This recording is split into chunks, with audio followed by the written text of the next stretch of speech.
Good morning, students and my dear friends. Today is 23rd of November 2022, Wednesday. Before starting the discussion, if you want lecture PDF, you can join me on Telegram channel. You can also follow me on other social media platforms. और इसी Telegram channel पर आपको economic times, mint और business standard की news headlines की separate PDF भी मिल जाएगी। तो स्टार्ट करते हैं आज का discussion. Motivation of the day is becoming is better than being. And these are the live minutes news headlines. और आज के Business Standard news analysis discussion में हम ये सारे न्यूज़ आर्टिकल्स कवर करेंगे। तो देख लेते हैं आज का पहला न्यूज़ आर्टिकल जो कि बिजनेस स्टैंडर्ड के पेज नंबर 1 पर दिया हुआ है, और इसके ही साथ हम पेज नंबर 4 पर दिया हुआ एक और आर्टिकल भी कवर करेंगे। तो देख लेते हैं पहला आर्टिकल क्या है। Australia parliament clears path for FTA with India. अगर आप रेगुलरली न्यूज़ चैनल फॉलो कर रहे हैं तो आपको पता होगा कि इंडिया इस समय कई सारे कंट्रीज़ के साथ बाईलैटरल FTAs को डिस्कस भी कर रहा है, और पिछले कुछ टाइम में एक दो कंट्रीज़ के साथ बाईलैटरल जो FTAs हैं या जो फ्री ट्रेड एग्रीमेंट्स हैं वो फाइनलाइज भी हुए हैं, जिसमें UAE के साथ जो FTA साइन हुआ है उसके बारे में हम सबको पता है। आज की न्यूज़ में क्या है, आज की न्यूज़ में ऑस्ट्रेलियन पार्लियामेंट ने मंडे को जो economic cooperation trade agreement ECTA को रेक्टिफाई किया, जो कि उसने इंडिया के साथ साइन किया है, उसको फाइनली ऑस्ट्रेलियन पार्लियामेंट ने उस FTA को रेक्टिफाई कर लिया है। और इस रेक्टिफिकेशन के बाद से जो ये डील साइन हुई थी इंडिया और ऑस्ट्रेलिया के बीच में, फाइनली ये डील इम्प्लीमेंट हो जाएगी जनवरी 1, 2023 से।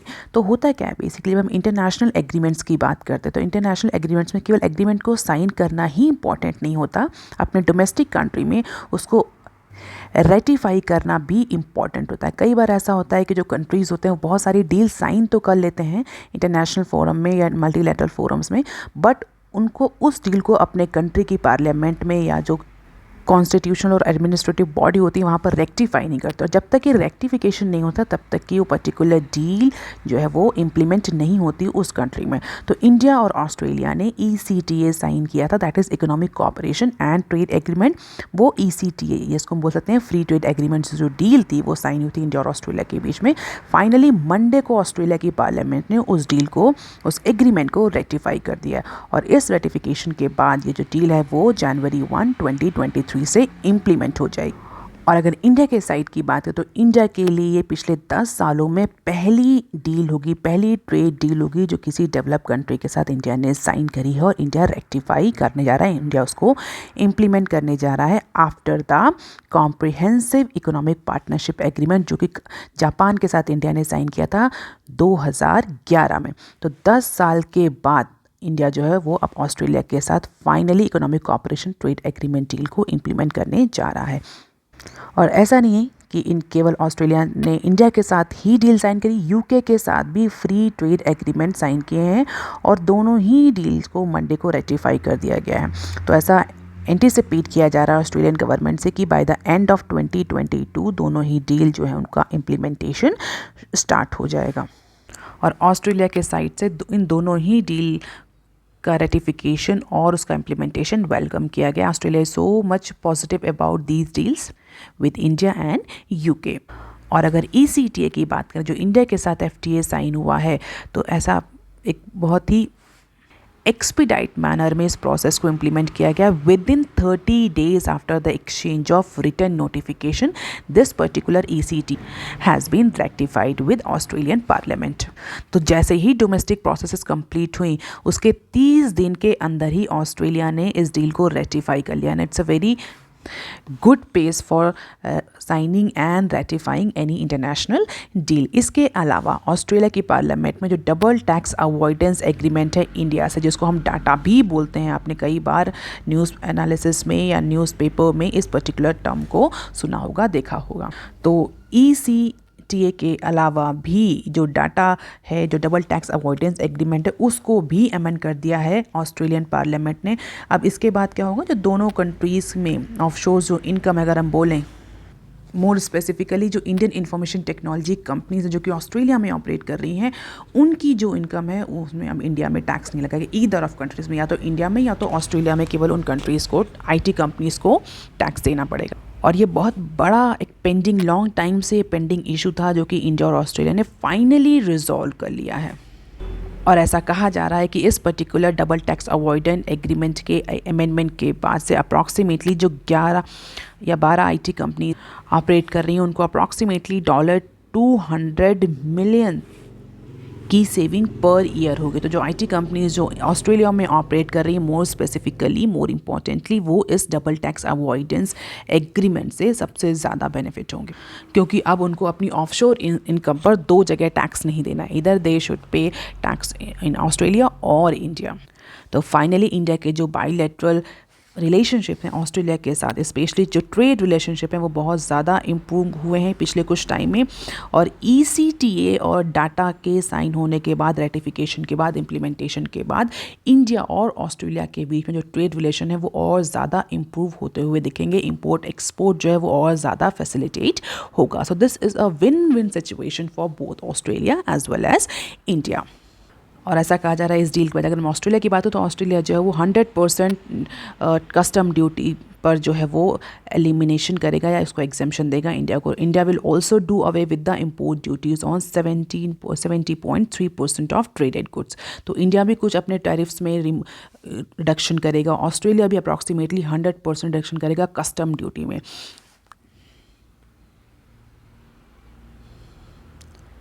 इसके अलावा कुछ सॉफ्ट पावर को भी देखा जा रहा है कि योगा टीचर्स हैं, शेफ्स हैं, उनको भी इंडिया जो है वो सेंड करेगा ऑस्ट्रेलिया में फॉर डिफरेंट लर्निंग्स।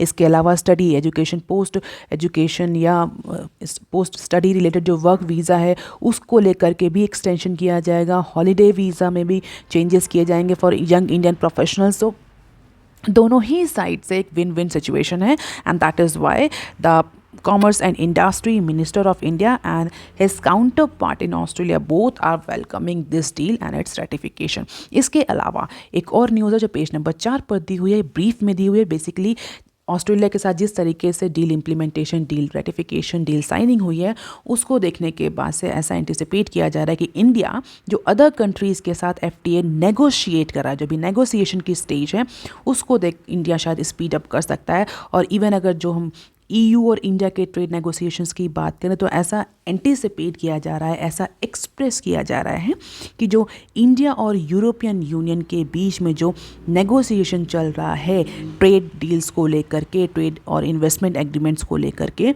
वो टाइमली मैनर में फिनिश होगा। जो टाइमलाइन डिसाइड करी गई है, जो एम्बिशियस प्लान डिसाइड किया जा रहा है, वो उसको दोनों ही कंट्रीज़ टाइमलाइन मैनर में उस डील को कंक्लूड कर सकते हैं।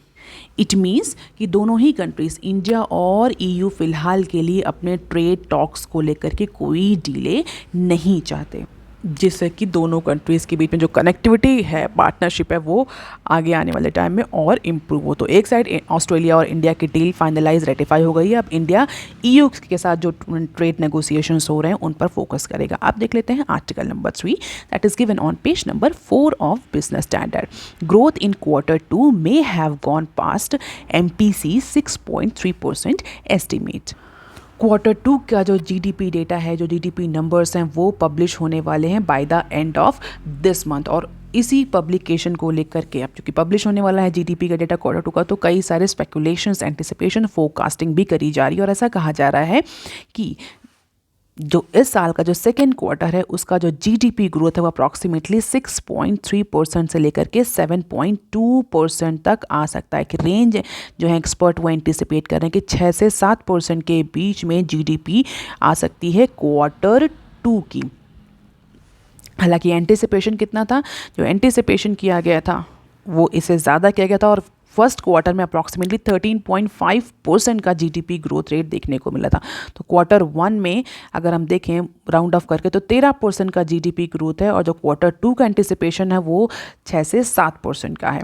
और इसका रीज़न ये सडन रिडक्शन जो देखने को मिला, 13 से 6 और 7 के बीच में GDP आ गई, तो इकोनॉमिस्ट का ये कहना है कि because of the normalisation of the base effect in Q2 we may see the slow growth rate of Indian economy. और अगर इसी क्वार्टर, पिछले साल का Q2 का डेटा देखें, पिछले साल यानी फाइनेंशियल ईयर 22 में, फाइनेंशियल ईयर 22 Q2 में इंडिया जो GDP ग्रोथ रही थी वो 8.4% रही थी। और even Reserve Bank of India ने भी सेम ही एंटिसिपेट किया था। As per the Reserve Bank of India's monetary policy committee it should be approximately 6.3%, क्योंकि एमपीसी ने भी जो बेस इफेक्ट है उसको इंक्लूड किया था in the calculation of this projection. तो बेसिकली जो एक्सपर्ट्स हैं इकोनॉमिस्ट उनका कहना है कि हाई बेस इफेक्ट के कारण ये जो रिडक्शन है ये देखने को मिल रहा है। अगर हम देखें डेटा को बहुत क्लियरली या बहुत माइन्यूटली ऑब्जर्व करें तो जो कॉन्टैक्ट इंटेंसिव सेक्टर्स हैं उनमें हमें रिवाइवल देखने को मिला है, कंजप्शन डिमांड में भी रिवाइवल देखने को मिला है, पब्लिक इन्वेस्टमेंट भी इंक्रीज हुआ है Q2 में। But because of high base effect, this particular quarter may show the less GDP numbers. तो कई सारे एक्सपर्ट का मानना है कि प्री फेस्टिव सीजन की वजह से कॉन्टैक्ट इंटेंसिव सेक्टर्स में इन्वेस्टमेंट देखने को मिला, हेल्दी कैपिटल स्पेंडिंग गवर्नमेंट की साइड से देखने को मिली, भी इन्वेस्टमेंट पब्लिक इन्वेस्टमेंट भी इंप्रूव हुआ, कंजप्शन डिमांड भी इंप्रूव हुई। तो Q2 में अच्छी खासी ग्रोथ हुई है, बट जो ये रिडक्शन है that is all because of the normalisation and high base effect.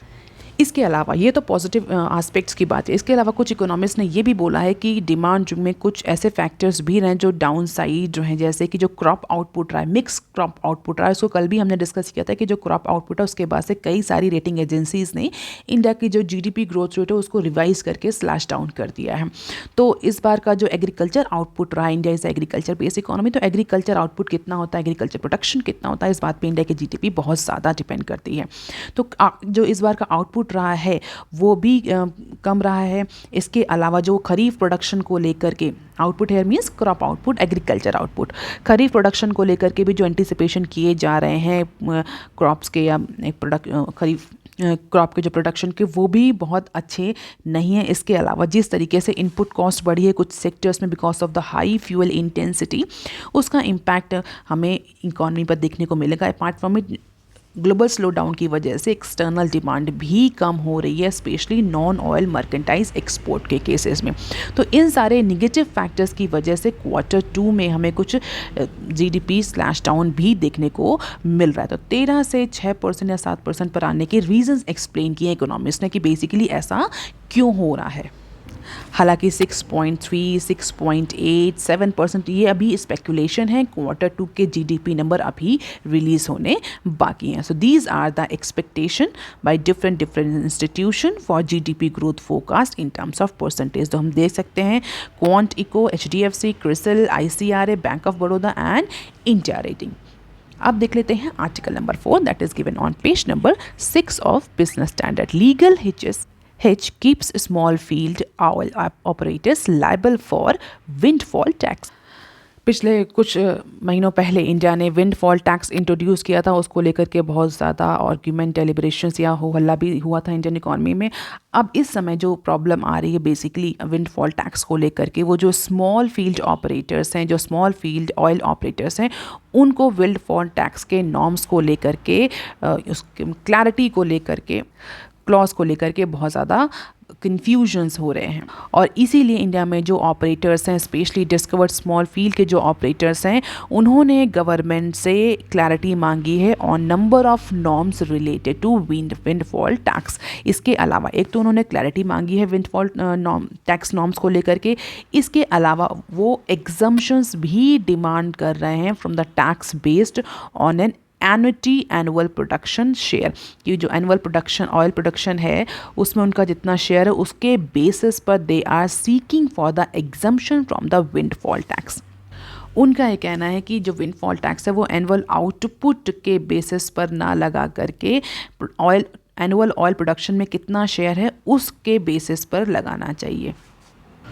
Although recently government ने क्लैरिफाई भी किया था कि जो विंडफॉल टैक्स है वो स्मॉल फील्ड ऑयल ऑपरेटर्स पर एलिजिबल नहीं है, उन पर लेविड नहीं किया जाएगा। हालांकि फिर भी जो स्मॉल और डिस्कवर स्मॉल फील्ड ऑपरेटर्स हैं, they are liable for paying its due to challenges in legally reading the notification. तो नोटिफिकेशन को लेकर के जो गवर्नमेंट का नोटिफिकेशन आया, जहां पर गवर्नमेंट ने ये कहा कि जो स्मॉल फील्ड ऑपरेटर्स हैं, ऑयल ऑपरेटर्स हैं, उन पर विंडफॉल टैक्स नहीं लगेगा। तो उस नोटिफिकेशन को लेकर के बहुत ज़्यादा क्लैरिटी नहीं है, लीगली बहुत ज़्यादा कन्फ्यूजिंग लग रहा है स्मॉल फील्ड ऑपरेटर्स को, and that is why they are seeking demand and exception as well. और हम सभी को पता है कि 2022 में जो ऑयल प्राइसेस थे, क्रूड ऑयल के प्राइसेस वो एक्सट्रीमली वोलाटाइल थे, जिसकी वजह से जो पेट्रोल पंप्स पर बहुत ज़्यादा प्राइस पे कंज्यूमर को पेट्रोल मिल रहा था। और केवल इंडिया ने ही नहीं, अदर कंट्रीज़ ने भी विंडफॉल टैक्स लेवी किया था और on the world to mitigate the negative impact of price fluctuations on consumers.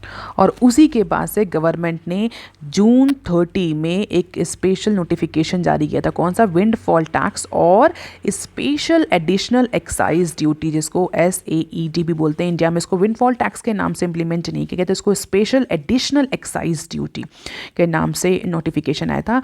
Specially ऐसे ऑयल प्रोडक्ट्स हैं, ऑयल पेट्रोलियम प्रोडक्ट्स पर जो कि डोमेस्टिकली प्रोड्यूस थे, तो जितने भी डोमेस्टिकली प्रोड्यूस पेट्रोलियम और क्रूड ऑयल थे उन सब पर ये special additional excise duty government ने इंप्लीमेंट करी थी as a key measures to reduce to mitigate the negative impact of petroleum price fluctuations on end consumers।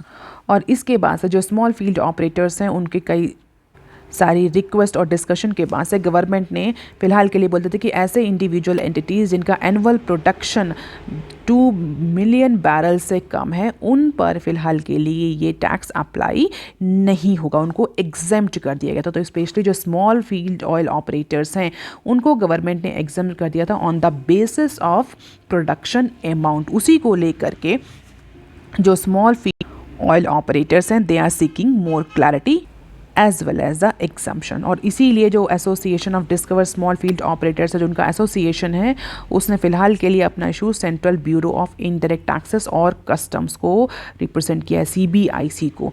तो ADSFO जो है वो CBIC के पास गया है इस इशू को लेकर के, जहाँ पर उन्होंने डिमांड करी है कि जो ये एग्जम्पशन दिया गया है ये फाइनेंशियल ईयर 22 के प्रोडक्शन, एनुअल प्रोडक्शन के बेसिस पर ना दे करके जो टोटल एनुअल ऑयल प्रोडक्शन है उसमें कितना शेयर है स्मॉल फील्ड ऑपरेटर का, उसके बेसिस पर दिया जाए।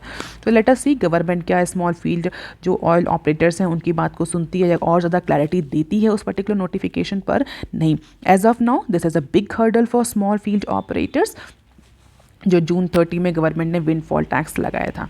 तो लेट अस सी कि आगे इस पर्टिकुलर विंडफॉल टैक्स या स्पेशल एडिशनल कस्टम ड्यूटी को लेकर के क्या डिसीजन आता है। आप देख लेते हैं some other news clips. Google में फायर 10K एम्प्लॉयज़। तो अल्फ़ाबेट जो पेरेंट कंपनी है गूगल की, जो हम बोलते हैं बहुत बड़ी बिग टेक कंपनी है all over the world, that company is preparing for large scale layoffs. Reason?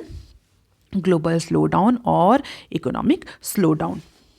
और ऐसा नहीं है कि ये जो मैं स्लो डाउन और जो ये जो ले ऑफ है, जो टर्मिनेशन है, जो रिट्रेंचमेंट है, हमें गूगल के केस में ही केवल देखने को मिल रहा है।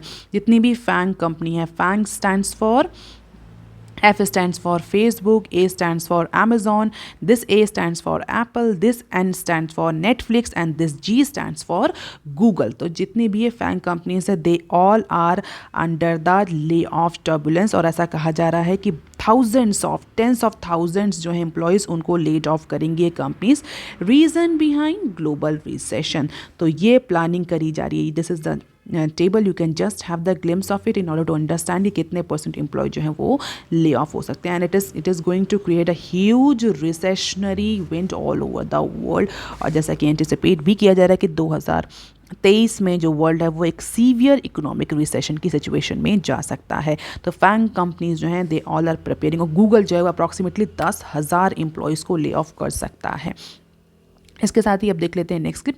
With ₹36K crore infusion AWS to support 48K jobs. जहां US और UK जैसी इकोनॉमीज़ में ले ऑफ देखने को मिल रहे हैं, वहीं इंडिया में अमेजॉन वेब सर्विसेज जो है वो अप्रॉक्सीमेटली $4.4 बिलियन का इन्वेस्टमेंट करने को तैयार है। अप्रॉक्सीमेटली 36,000 करोड़ का इन्वेस्टमेंट करने का प्लान कर रहा है गूगल इंडिया में बाई 2030, ना कि नेक्स्ट ईयर, बाई 2030। और ऐसा कहा जा रहा है कि अगर इतना इन्वेस्टमेंट होता है, $4.4 बिलियन करोड़ का इन्वेस्टमेंट होता है इंडिया में, तो अप्रॉक्सीमेटली 48,000 जॉब जनरेट होंगी। 48K जॉब्स जो हैं वो एक्सटर्नली जनरेट होंगी। तो 36,000 करोड़ का इन्वेस्टमेंट, या हम इसको बोल सकते हैं $4.4 बिलियन का investment Amazon Web Services India में करने वाला है।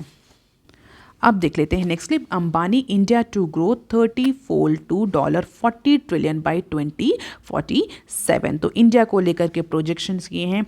As per mister Ambani India जो है वो अप्रॉक्सीमेटली 40 ट्रिलियन की इकोनॉमी बन जाएगी। कब तक? 2047 तक 13 गुना ज़्यादा बढ़ेगी अपनी करंट साइज से। और इस पर्टिकुलर इंक्रीज़ में, इस पर्टिकुलर ग्रोथ ट्रैजेक्टरी में जो सबसे इम्पॉर्टेंट रोल प्ले करेंगे वो प्ले करेगा क्लीन एनर्जी रिवोल्यूशन और digitalisation as per the Mukesh Ambani. Mukesh Ambani ने प्रोजेक्शन किया है कि क्लीन एनर्जी सेक्टर जो है, डिजिटाइजेशन जो है वो की ड्राइवर्स होंगे इंडियन इकोनॉमी को 13 गुना ज़्यादा बढ़ाने के लिए। तो 2047 तक ऐसा एंटिसिपेट कर रहे हैं मिस्टर अंबानी की जो इंडियन इकोनॉमी है वो 40 ट्रिलियन की इकोनॉमी, $40 ट्रिलियन की इकोनॉमी बन जाएगी। और डेफिनेटली ये दो सेक्टर्स जो क्लीन एनर्जी और डिजिटलाइजेशन सेक्टर जो हैं वो इनको ड्राइवर्स, 3 मेन ड्राइवर्स के फॉर्म में जिनको मिस्टर अंबानी प्रोजेक्ट कर रहे हैं, that is think big, think green and think digital. और ऐसा ही प्रोजेक्शन जो मिस्टर चंद्रा हैं, डाटा ग्रुप के चेयरमैन, उन्होंने भी यही प्रोजेक्शन किया है कि जो ग्रीन एनर्जी ट्रांजिशन सेक्टर है that is going to play very important role in India growth trajectory in upcoming 10 to 20 years. अब देख लेते हैं next clip. World in turmoil, domestic pharma firms target India for healthy growth. तो pharmaceutical companies जिनका सबसे बड़ा जो market है स्पेशली फॉर जेनेरिक ड्रग, वो जो एक्सटर्नल मार्केट है, हम बोल सकते हैं जो फॉरेन कंट्रीज़ हैं, उनमें अब रिसेशन आ रहा है। हम सभी जान रहे हैं यूके, यूएसए जैसे जो बड़े बड़े डेवलप कंट्रीज़ हैं जो इस समय रिसेशन की कगार पर पहुंच चुके हैं। तो जिसकी वजह से जो फार्मा कंपनीज़ हैं, इंडियन फार्मा कंपनीज़ हैं, they are now seeking more market in India in their domestic territories. तो the share of Indian market in the overall turnover of pharmaceutical companies has risen in past few years.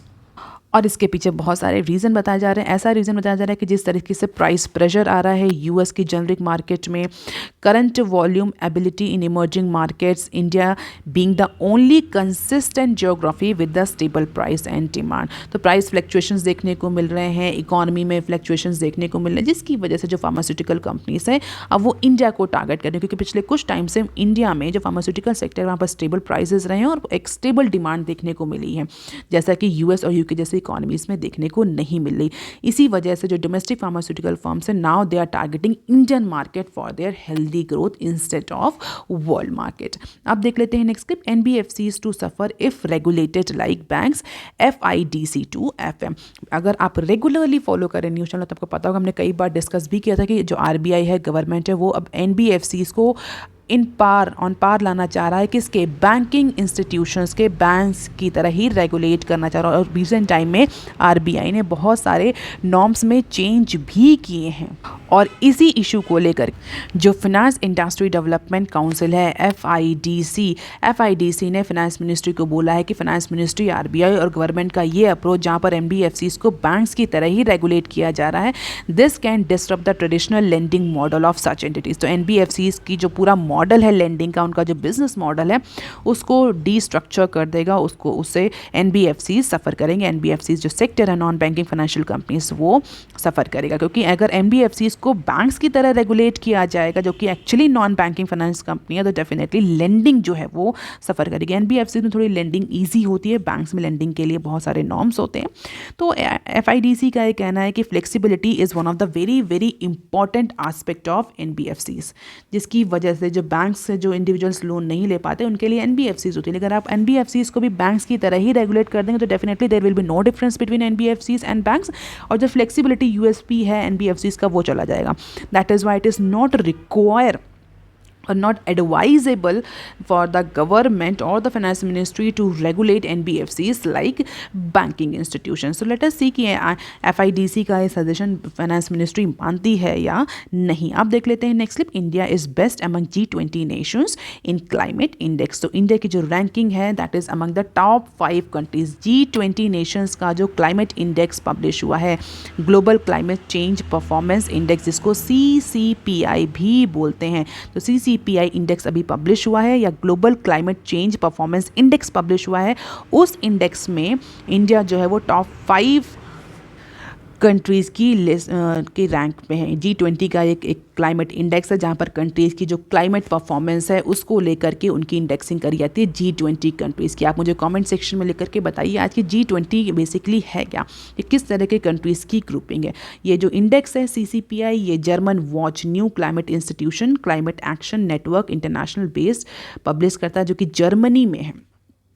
और इस index के according India जो है वो top 5 countries में है among the all G20 Nations. तो बेसिकली इस इंडेक्स का पर्पस ये होता है कि जो इंटरनेशनल क्लाइमेट पॉलिटिक्स है, जो पॉलिसीज़ हैं उसमें ट्रांसपेरेंसी को इम्प्रूव किया जाए, जो क्लाइमेट प्रोटेक्शन के एफर्ट्स हैं उनको और ज़्यादा प्रोग्रेसिव बनाया जाए।